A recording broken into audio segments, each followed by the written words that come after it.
With the position of the French Vichy government uncertain, the operation, entitled Ironclad, was devised to take control of the French colony in mid-1942.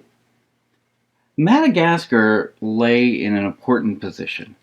It guarded the British convoy line around the southern tip of Africa, and the large island's coastlines could serve as a submarine base for Axis navies if they got their hands on it, particularly long-range Japanese submarines. And of course, by early 1942, the Japanese Navy had considered expanding their influence into the Indian Ocean. Many submarines did enter the area, not to mention the successful Indian Ocean raid that was conducted in late March and early April of 1942.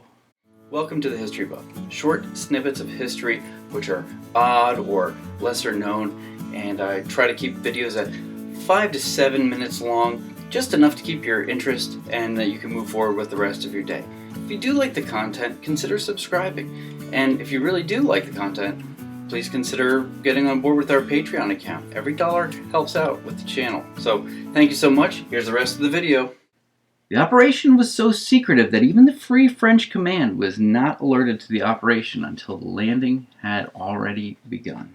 On May 5th, 1942, under overall command of Major General Robert Surges, 13,000 British troops landed near the harbor of Diego Suarez. This happened to be on the northern tip of the island, with the help of the air support from the Indomitable and the Illustrious, both ships in the British Navy.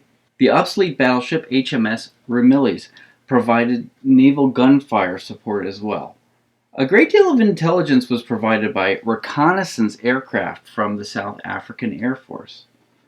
And the French governor, General Armand Leon Annet's army of 6,000 Madagascan and Senegalese and around 3,000 French troops were defeated just 2 days later. The port became a major port of supply to come in and to support the subsequent campaign. On May 29, Japanese submarines I-10, I-16, I-20 arrived, damaging Ramillies and sinking an oil tanker on the day of their arrival. The British, too, sent in reinforcements, though losing the British 5th Division to India, the arrival of the 22nd East African Brigade Group, the South African 7th Motorized Brigade, and the Rhodesian 27th Infantry Brigade significantly bolstered British numbers on the island in the summer of 1942.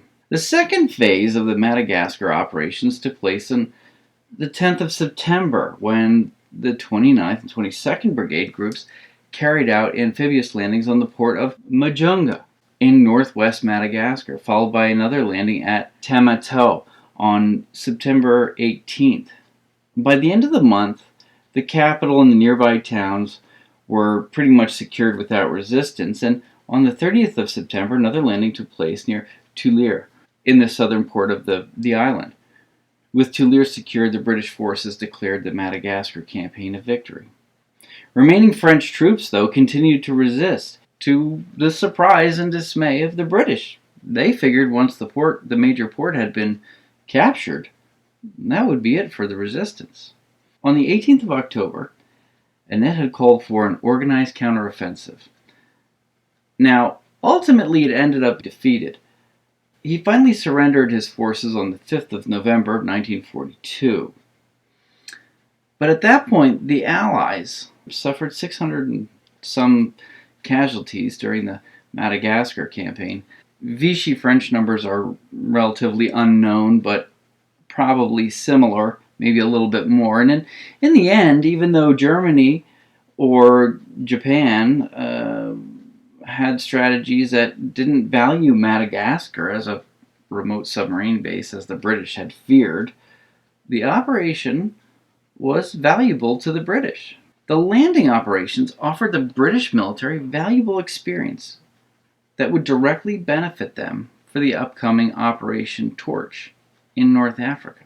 Now, of course, it wasn't until the Torch landings in North Africa that the Vichy French governor actually surrendered all of his troops. But they held out from May of 1942 until November of 1942.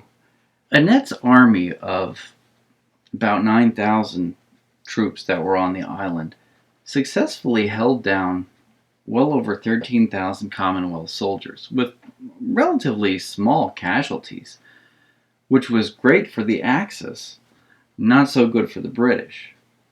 But he did hold out until the torch landings were confirmed in North Africa.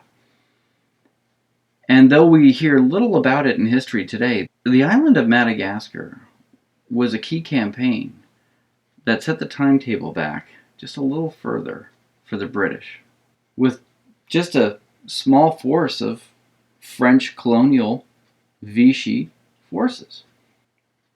Now you know your history.